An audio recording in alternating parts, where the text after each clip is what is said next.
नमस्कार, मैं हूं संजना और हम लोग देख रहे हैं बिहार शिक्षक भर्ती से संबंधित जीके जीएस में हम लोग भूगोल देख रहे हैं। और भूगोल में इस वीडियो में हम लोग भारत के परिवहन के बारे में देखने वाले हैं। इस वीडियो में भारत में परिवहन के बारे में डिस्कस करेंगे हम लोग। अब देखते हैं हम लोग यहाँ पे प्रमुख राष्ट्रीय राज्य मार्गों को देखेंगे। भारत का परिवहन हम लोग देख रहे हैं और इसके अंतर्गत प्रमुख राष्ट्रीय राजमार्गों को देखेंगे जो कि प्रमुख हैं। NH को देखेंगे यानी कि नेशनल हाईवे को इसमें देखने वाले हैं हम लोग। तो सबसे पहले देखते हैं NH1 जो है वो दिल्ली से अमृतसर जाता है और इसकी लंबाई 1226 किलोमीटर है। इसके आगे देखते हैं NH2 जो है ये दिल्ली से कोलकाता और इसकी लंबाई है 1490 किलोमीटर।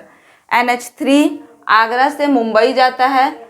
NH4 चेन्नई से ठाणे। NH5 कोलकाता बहाराघोर से चेन्नई पूर्वी घाट के साथ में जाएगा।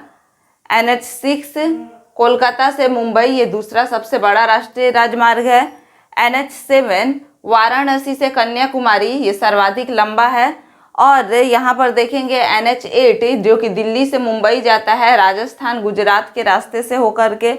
और उसके बाद NH15 को देखेंगे तो ये पठानकोट से समखियाली जाता है राजस्थान के मरुआ स्थल से होकर के। अब यहाँ पर हम लोगों को देखना क्या है कि 4 सबसे बड़े राष्ट्रीय राजमार्ग कौन से हैं। 4 सबसे बड़े राष्ट्रीय राजमार्गों को देखेंगे यहाँ पर जो कि इम्पोर्टेंट है। तो सबसे पहले और सर्वाधिक बड़ा जो हो जाता है, सर्वाधिक लंबा, ये कौन सा हो जाएगा? NH7 जो है वो सर्वाधिक लंबा है जो कि वाराणसी से कन्याकुमारी तक जाता है और इसकी लंबाई 2369 किलोमीटर है। आई बात समझ में? सर्वाधिक लंबा कौन सा हो जाएगा? NH7 है जो कि सर्वाधिक लंबा है। ये कहाँ से? तो वाराणसी से कन्याकुमारी तक जाता है और लंबाई कितना है? 2369 किलोमीटर है, सर्वाधिक लंबा। दूसरा सबसे लंबा जो है, ठीक इसके एक ऊपर चलेंगे तो दूसरा सबसे लंबा मिल जाएगा NH6 जो है वो दूसरा सबसे लंबा हो जाएगा और ये कोलकाता से मुंबई जाता है। कोलकाता से मुंबई जाता है। NH6 दूसरा सबसे लंबा राजमार्ग है ये और इसकी लंबाई है 1949 किलोमीटर।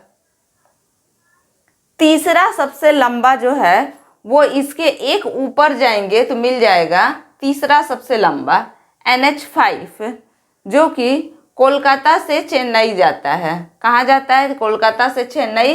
लंबाई इसकी 1533 किलोमीटर।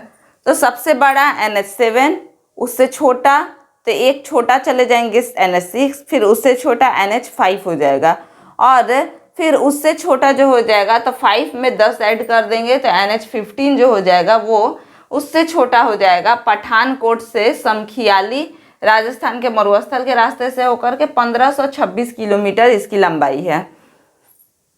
तो 4 सबसे बड़े हम लोग क्या देखे? राष्ट्रीय राजमार्ग। तो इसमें NH7 सबसे बड़ा है जो कि वाराणसी से कन्याकुमारी तक जाता है, 2369 किलोमीटर। दूसरा NH6 कोलकाता से मुंबई जाएगा। ध्यान रखेंगे कहाँ से? कोलकाता से मुंबई। कोलकाता से मुंबई 1949। और NH5 कोलकाता से चेन्नई, तो कोलकाता से चेन्नई जाएगा 1533। और उसके बाद हो जाएगा NH15 जो कि पठानकोट से समखियाली जाएगा, 1526 किलोमीटर इसकी लंबाई होगी। सबसे छोटा NH की अगर बात करते हैं तो सबसे छोटा नेशनल हाईवे जो है वो 47A है। 47A सबसे छोटा नेशनल हाईवे है जो कि विलिंगडन आइलैंड से लेके कोचीन बाईपास तक जाता है और इसकी लंबाई मात्र 6 किलोमीटर है। मात्र 6 किलोमीटर लंबाई है और सबसे छोटा नेशनल हाईवे है ये। कौन सा है? तो NH47A। अब हम लोग रेलवे को देखेंगे। तो रेलवे को यहाँ पर देखते हैं तो भारत में रेल की स्थापना जो है वो 1853 में हुई थी। 1853 में भारत में रेल की स्थापना हुई थी। सबसे पहली बार रेल जो है वो मुंबई से ठाणे के बीच में 34 किलोमीटर तक चलाया गया था, यानी मुंबई से ठाणे के बीच में 34 किलोमीटर लंबा रेल लाइन बिछाया गया था। सबसे पहले रेलवे के लिए क्या किया गया था? मुंबई से ठाणे के बीच में 34 किलोमीटर लंबा रेल लाइन बिछाया गया था और इसकी शुरुआत 1853 में हुई थी। और लॉर्ड डलहौजी के समय, उस समय भारत का वायसराय कौन था? तो लॉर्ड डलहौजी यहाँ का वायसराय था। फिर इसके बाद यानी कि यहाँ का गवर्नर जो था वो लॉर्ड डलहौजी था। और वर्तमान में भारत में 17 जोन है, जिसके बारे में आगे हम लोग देखेंगे, विस्तार से देखेंगे 17 जोन कौन कौन से हैं इसको। तो रेलवे में क्या देखे हम लोग कि भारत में रेल की स्थापना 1853 में हुई थी। मुंबई से ठाणे के बीच में क्या किया गया था? सबसे पहले 34 किलोमीटर लंबा रेलवे लाइन बिछाया गया था और यह कार्य जो है वो लॉर्ड डलहौजी के समय में हुआ था। वर्तमान में 17 रेलवे जोन है। जल परिवहन को देखते हैं तो सबसे पहले नेशनल वाटरवे जो है, नेशनल वाटरवे 1 जो है वो इलाहाबाद से हल्दिया के बीच में है, जो कि गंगा नदी पर स्थित है। किस पर स्थित है? तो गंगा नदी पर स्थित है। और वही बात करें नेशनल वाटरवे 2 यानी कि NW2 की बात करें तो ये सदिया से घुबरी के बीच में है, जो कि ब्रह्मपुत्र नदी के बीच में है, यानी कि ब्रह्मपुत्र नदी पर इसको बनाया गया है। इसके आगे वायु परिवहन को देखते हैं हम लोग। तो वायु परिवहन की शुरुआत 1911 में भारत में हुई थी और सबसे पहले वायुयान जो है वो इलाहाबाद से नैनी के बीच में उड़ाया गया था। बात करते हैं हम लोग रेलवे के मुख्यालय के बारे में। तो हम लोग देखें कि रेलवे जो है तो रेलवे के 17 जोन हैं। तो रेलवे के मुख्यालय को देखते हैं कि इसके जोन कहाँ कहाँ पर हैं। 17 मुख्यालय हैं, तो कहाँ कहाँ पर इसके मुख्यालय हैं? उत्तर रेलवे, इसका मुख्यालय दिल्ली में है। उत्तर मध्य रेलवे, अब उत्तर में मध्य में आएंगे तो इसका मुख्यालय जो है इलाहाबाद में हो जाएगा। उत्तर पूरब रेलवे, उत्तर में पूरब की तरफ आएंगे तो इसका मुख्यालय गोरखपुर होगा। उत्तर पूरब सीमांत रेलवे यानी बिल्कुल पूरब में अगर जाएंगे तो कहाँ पर होगा? गुवाहाटी होगा, मालीगांव। उत्तर पश्चिम रेलवे, उत्तर में पश्चिम की तरफ आएंगे तो क्या हो जाएगा? जयपुर हो जाएगा। अब देखते हैं दक्षिण रेलवे को। दक्षिण रेलवे चेन्नई, दक्षिण मध्य रेलवे सिकंदराबाद, दक्षिण पूर्व रेलवे, दक्षिण की तरफ पूर्व में जाएंगे तो कोलकाता। दक्षिण पूर्व मध्य रेलवे, पूर्व मध्य रेलवे कहाँ पर हो जाएगा? बिलासपुर। इसके आगे देखते हैं दक्षिण पश्चिम रेलवे, दक्षिण में पश्चिम की तरफ आएंगे तो हुबली कर्नाटक हो जाएगा। पूर्व रेलवे, पूर्व का रेलवे कौन सा हो जाएगा? कोलकाता। पूर्व मध्य रेलवे हाजीपुर, पूर्व मध्य रेलवे हाजीपुर जो बिहार में है। पूर्वी तट रेलवे, पूर्वी तट रेलवे यानी पूर्व की दिशा में जाएंगे और तटीय भाग में तो पूर्वी तट रेलवे हो जाएगा भुवनेश्वर।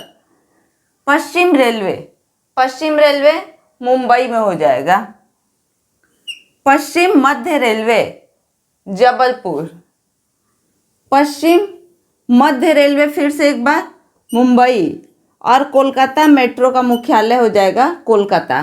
तो इस प्रकार से हम लोग देखें कि रेलवे का मुख्यालय कहाँ कहाँ पर स्थित है। देखते हैं जल परिवहन को। तो जल परिवहन की अगर बात की जाए यहाँ पर तो नेशनल वाटरवे 1 जो कि इलाहाबाद से हल्दिया तक है और ये इलाहाबाद, पटना, फरक्का होते हुए हल्दिया पहुँचता है। इसके आगे देखते हैं नेशनल वाटरवे 2 जो कि सदिया से घुबरी तक चलता है। नेशनल वाटरवे 1 गंगा नदी पर है और 2 जो है वो ब्रह्मपुत्र नदी पर है। नेशनल वाटरवे 3 कोट्टापुरम से कोलम तक जाएगा। नेशनल वाटरवे 4 काकीनाडा से पुदुचेरी तक। नेशनल वाटरवे 5 तलचर से लेके धामरा तक। और नेशनल वाटरवे 6 जो है वो लखीपुर से भांगा तक बनाया गया है। अब यहाँ पर हम लोग देखेंगे कि भारत के प्रमुख बंदरगाहों को, कि प्रमुख बंदरगाह कौन कौन से हैं इसके बारे में देखते हैं यहाँ पर। तो सबसे पहले देखेंगे कि पश्चिमी तट पर स्थित बंदरगाह, कौन सा पश्चिमी तट पर स्थित बंदरगाह, जैसे कि इस तरह ये भारत हो गया तो ये इसका पूर्वी तट हो जाएगा और ये इसका पश्चिमी तट हो जाएगा। तो पश्चिमी तट पर स्थित जो बंदरगाह है उसको देखेंगे। उसके बाद हम लोग पूर्वी तट पर जो स्थित बंदरगाह है उसको देखेंगे। तो सबसे पहले देखते हैं पश्चिमी तट पर स्थित बंदरगाह को। कांडला बंदरगाह जो कि गुजरात में स्थित है और ये एक ज्वारीय बंदरगाह है। मुंबई बंदरगाह जो कि महाराष्ट्र में स्थित है और ये देश का सबसे बड़ा बंदरगाह है। तो सवाल पूछेगा कि देश का सबसे बड़ा बंदरगाह कौन सा है, तो मुंबई का बंदरगाह है जो कि महाराष्ट्र में स्थित है। इसके आगे जवाहरलाल नेहरू बंदरगाह जो कि महाराष्ट्र में स्थित है, ये सबसे बड़ा कंटेनर बंदरगाह है। तो सबसे बड़ा कंटेनर बंदरगाह कौन सा है? तो जवाहरलाल नेहरू बंदरगाह जो कि महाराष्ट्र में स्थित है। इसके बाद से मुर्मुगांव बंदरगाह जो कि गोवा में स्थित है और ये एक प्राकृतिक पोताश्रय बंदरगाह है। फिर इसके आगे मंगलोर बंदरगाह और ये कर्नाटक में स्थित है। कोच्चि बंदरगाह जो कि केरल में स्थित है और ये सबसे बड़ा प्राकृतिक बंदरगाह है। क्या है ये? सबसे बड़ा प्राकृतिक बंदरगाह है कोच्चि बंदरगाह। तो पूछेगा कि सबसे बड़ा प्राकृतिक बंदरगाह कौन सा है? तो कोच्चि बंदरगाह है। देश का सबसे बड़ा बंदरगाह तो मुंबई बंदरगाह है। ज्वारीय बंदरगाह कौन सा है? तो कांडला बंदरगाह है। सबसे बड़ा कंटेनर बंदरगाह कौन सा है? तो जवाहरलाल नेहरू बंदरगाह है। प्राकृतिक पोताश्रय बंदरगाह कौन सा है? तो मुर्मुगांव बंदरगाह है। और सबसे बड़ा प्राकृतिक बंदरगाह कौन सा है? तो कोच्चि का बंदरगाह है। इसके आगे अब देखते हैं पूर्वी बंदरगाह को। पूर्वी तट पर स्थित बंदरगाहों को देखेंगे अब हम लोग। ये हो गया पूर्वी तट पर स्थित बंदरगाह। तो तुतीकोरिन जो कि तमिलनाडु में स्थित है। तुतीकोरिन बंदरगाह जो कि तमिलनाडु में स्थित है, ये मन्नार की खाड़ी में स्थित है। कहाँ है? मन्नार की खाड़ी में स्थित है। तो मन्नार की खाड़ी में कौन सा बंदरगाह स्थित है? तो तुतीकोरिन बंदरगाह स्थित है। चेन्नई बंदरगाह जो कि तमिलनाडु में है, ये एक कृत्रिम बंदरगाह है और पूर्वी घाट का सबसे पुराना बंदरगाह भी है। तो पूर्वी घाट का सबसे पुराना बंदरगाह कौन सा है? चेन्नई का बंदरगाह है। और ये एक क्या है? कृत्रिम बंदरगाह भी है, यानी कि बनाया गया है इसे। इसके बाद एन्नौर का बंदरगाह। एन्नौर बंदरगाह जो कि तमिलनाडु में है, ये देश का प्रथम निगमित तथा नया सैटेलाइट बंदरगाह है। निगमित तथा नया सैटेलाइट बंदरगाह है एन्नौर का, ये तमिलनाडु में स्थित है। इसके आगे विशाखापट्टनम का बंदरगाह जो कि आंध्र प्रदेश में है, ये सबसे गहरा बंदरगाह है। तो देश का सबसे गहरा बंदरगाह कौन सा है? तो विशाखापट्टनम का बंदरगाह है जो कि आंध्र प्रदेश में स्थित है। पारादीप बंदरगाह जो कि उड़ीसा में स्थित है, ये निर्यात प्रधान बंदरगाह है। तो पूछेगा कि निर्यात प्रधान बंदरगाह कौन सा है? तो पारादीप बंदरगाह हो जाएगा। हल्दिया बंदरगाह जो कि पश्चिम बंगाल में है, ये नदीय बंदरगाह है, एक प्रकार का नदीय बंदरगाह है। और कोलकाता बंदरगाह जो कि पश्चिम बंगाल में स्थित है। तो इस प्रकार से हम लोग प्रमुख बंदरगाहों के बारे में देखे, भारत के परिवहन के बारे में देखे और समझे। तो आप लोग इसको आगे रिवाइज कीजिए, लाइक कीजिए, शेयर कीजिए और सब्सक्राइब कीजिए। धन्यवाद।